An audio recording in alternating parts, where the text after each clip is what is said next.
Bonjour, bienvenue dans cette nouvelle édition d'un Salon Une Histoire. Je vous invite aujourd'hui à la découverte de Dr Roukou, spécialiste en GABA, qui va nous faire des prescriptions autour de l'entrepreneuriat, l'énergie qu'il faut mettre et surtout la persévérance dans la vie. Il va nous raconter son parcours, tout ce qu'il a vécu. Je vous invite à la rencontre de ce personnage atypique, haut en couleur, qui nous racontera tout ce qu'il a cheminé jusqu'à aujourd'hui. Suivez-moi.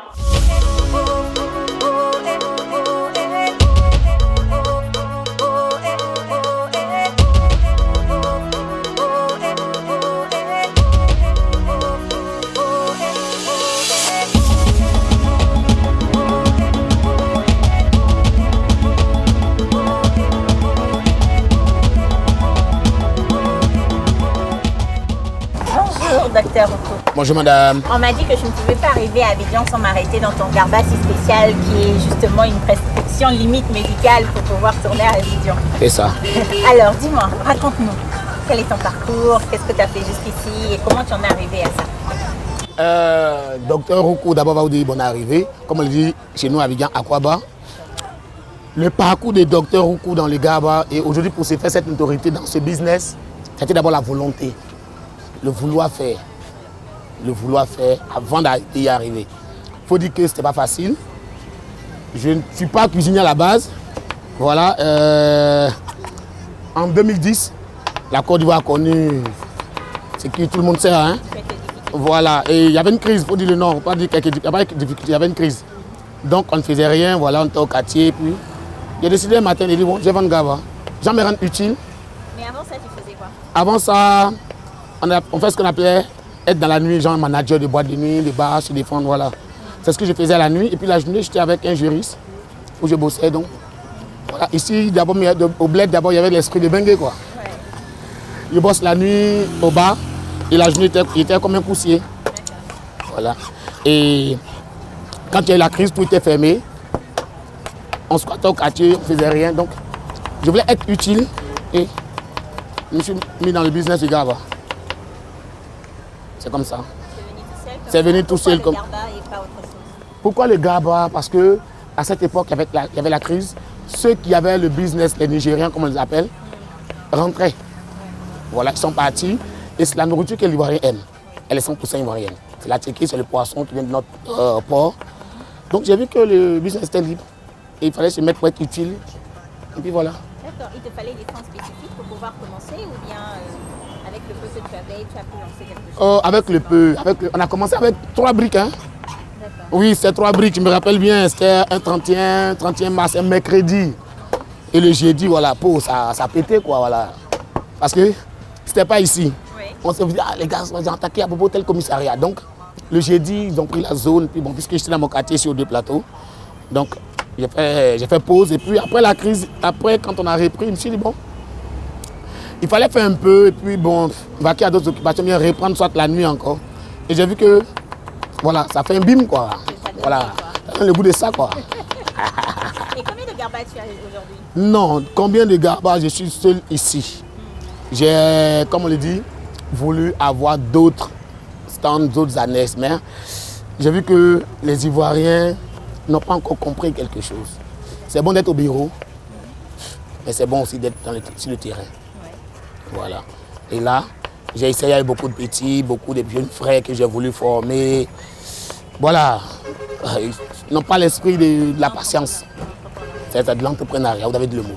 Ils n'ont pas cet esprit. Sinon, c'est à longtemps. C'est depuis 2013 et 2011, disons. Il y a eu des moments où il y a des difficultés. On a fermé pendant au moins 2, 3, 4 mois. Hein.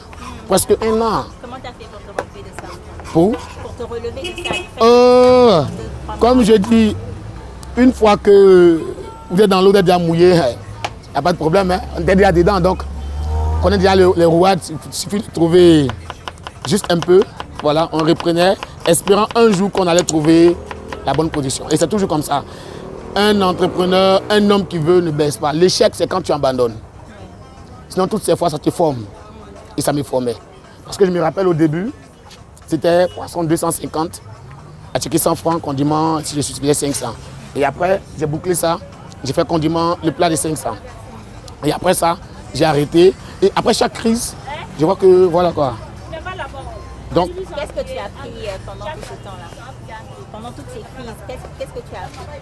Pendant toutes ces crises, j'ai appris comment apporter un plus, comment changer l'image. C'est vrai. Pour le moment, comme le disait une cliente avant-hier qui est arrivée, elle m'a regardé. Elle dit, mais je m'attendais à un point waouh. Je dis non. Là où sont les bonnes choses, ça ne ressemble à rien. Mais ça va venir. Mais avant que ça n'arrive, il faut d'abord avoir une formation d'abord. Permettez-moi de dire quelque chose, de rentrer un peu dans la Bible, comme je peux dire. Avant que David n'accède le trône de la royauté, il était déjà roi derrière les moutons. Donc c'est comme ça. Là, quand tu es sur le trône, quand tu arrives dans le bon coin, voilà, c'est déjà fait. Donc, il faut créer sa chance. Il faut créer sa chance. Exactement, et c'est ce que tu as fait. C'est ça.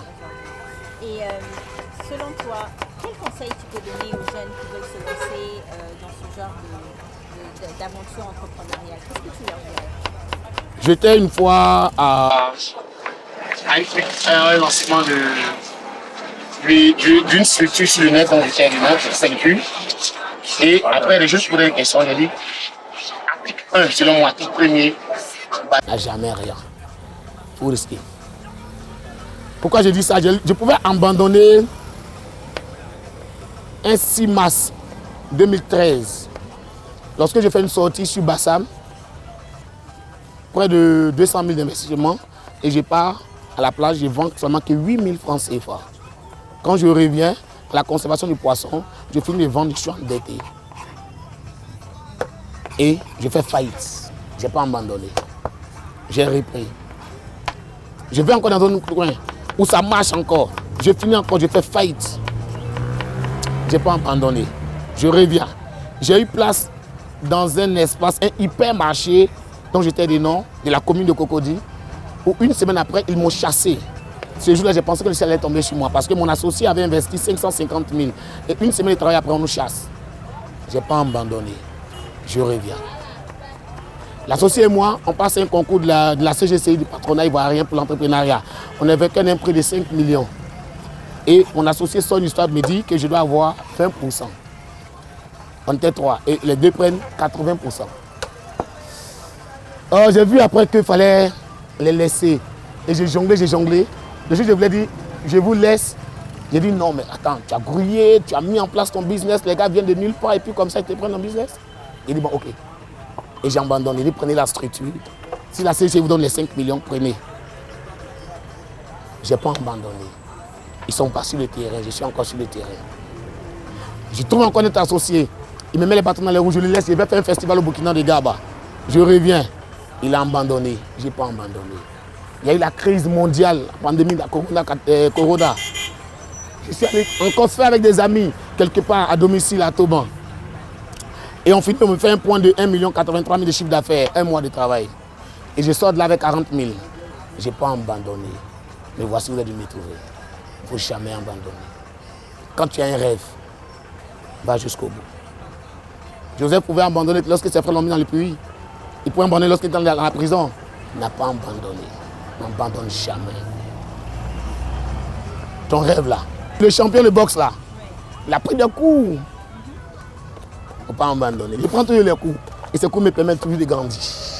Et comment tu fais pour, à chaque fois que tu es par terre, pour retrouver les fonds nécessaires pour pouvoir... Les fonds nécessaires, souvent ça dépend. C'est les amis qui m'appellent. C'est un peu, ah mais Roukou, c'est comment tu vois plus ceci.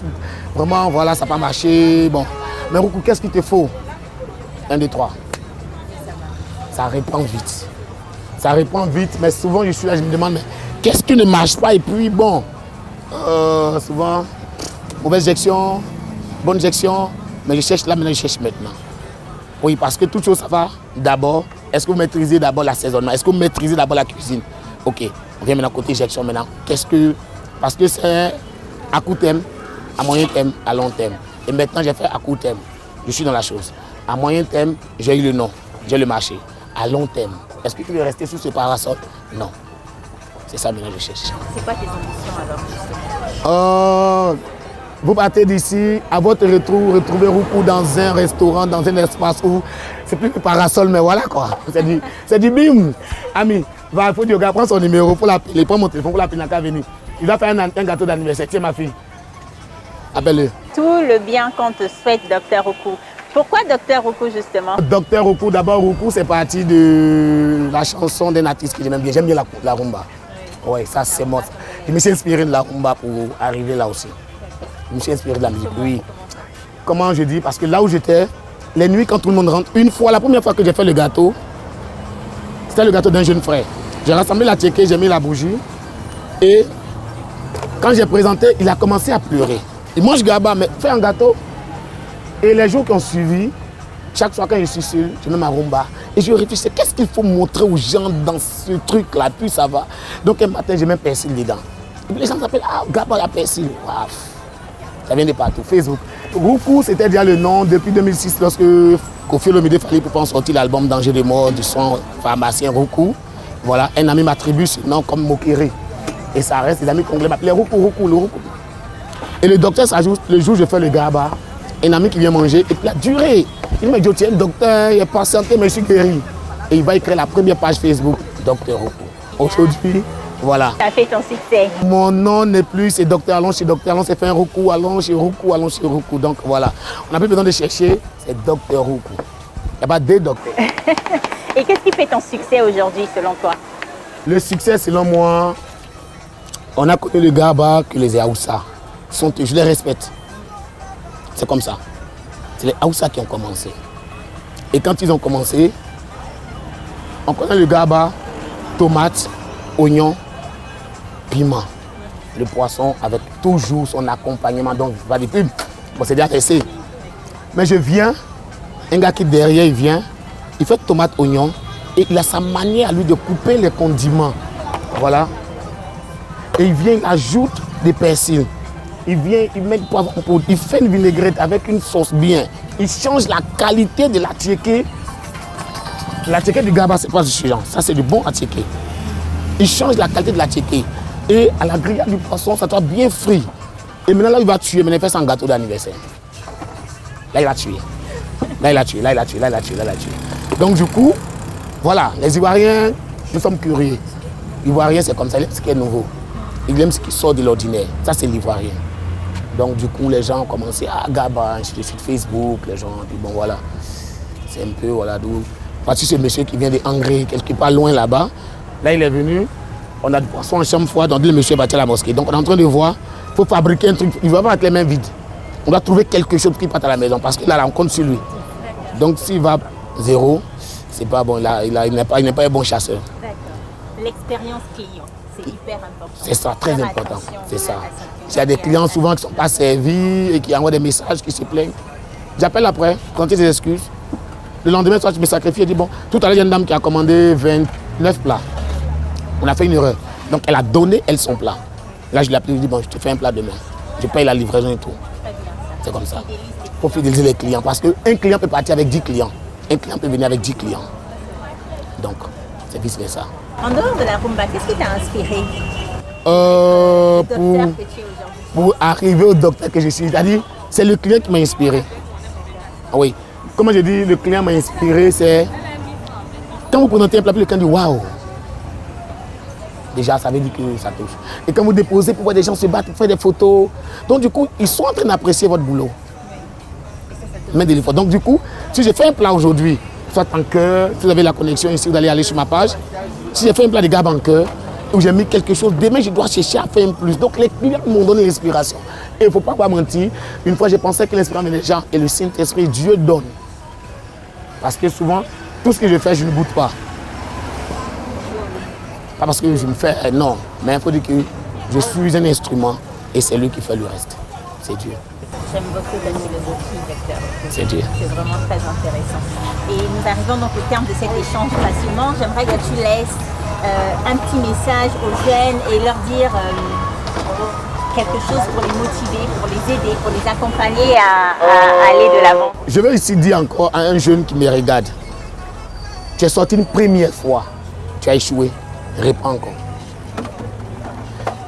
Dans la Bible, il y a un homme qu'on appelle Géasi qui est sorti pour une première fois, qui n'a pas vu les chars d'Israël, mais qui a vu les chars des Philippiens. Et la deuxième fois, il n'a pas vu les chars des Philippiens. Tu as essayé de vendre, ou bien de soit de faire la cordonnerie et ça n'a pas marché. Reprends. Sois le bon cordonnier de ton quartier. Tu veux peut-être soit vendre de l'eau au bord. Tu vois les gens qui vendent de l'eau. Mais toi, quand tu viens, ton eau doit être dans... Je ne sais pas comment j'ai dit. Fais avec amour. Ne fais pas parce que les autres font. Non. Fais avec amour. Ne sois pas comme les autres. Sois toi-même. Fais toi-même. Tout le monde fait Garba à Abidjan, en Côte d'Ivoire. Mais il n'y a pas deux roucous. Il n'y a qu'un seul roucou. Ça, il y a beaucoup de Garba, mais il n'y a pas deux roucous. Il n'y a qu'un seul roucou. Je vous encourage, les gars. Je connais beaucoup d'amis qui sont dans le domaine, voilà, aujourd'hui, qui ont eu des diplômes. Moi, je n'ai pas eu de diplôme, mais je vous dis ça, les gars, j'ai le niveau CM1. C'est mon niveau d'études CM1. Mais ce n'est pas un handicap pour moi de faire le Garba. CM1, ce n'est pas mes mains. Voilà, je découpe les tomates, les oignons. Je cours, je pars au marché dans la boue. Je me lève à 4 h du matin, je dors à 2 minuit. Je me lève à 1 h, 2 h pour réfléchir. Qu'est-ce que je dois créer demain? Donc, il faut chercher toujours. Et il ne faut pas être découragé. Tu dois vaincre le découragement. J'ai une sœur qui est sortie, tu étais les ventes des oranges, ça n'a pas marché. Va prendre l'orange. Vends, tu braises banane et que tu vois que tout le monde braise banane. Regarde, j'ai donné une technique. Mets tes bananes de papier à lui. Si la banane était à 100 francs, fais ça à 150 dans le papier à lui. Tu vas voir qu'ils vont nous les acheter. Si tu vois que tes clients sont au plateau, tu leur dis je peux vous livrer vos bananes au plateau. Je paye la livraison. Tu t'arrêtes. En fait, trouve un moyen, fais quelque chose. C'est comme ça. Donc je vous encourage les gars. Nous devons entreprendre. Aujourd'hui, j'emploie, je peux dire peut-être même 5-6 personnes parce que même le porteur au marché, et je le paye. Je paye ceux qui sont là. J'arrive ici, celui qui va envoyer ça ici, je le paye. Donc je paye pratiquement 6 personnes. Donc vous voyez qu'il y a au moins des gens qui sont dans le chômage. Nous devons entreprendre chez les Noirs. Jeunes Africains, il faut entreprendre. C'est vrai, tu veux aller chez l'Européen, tu veux passer par l'eau, tu vas mourir, c'est bon d'aller.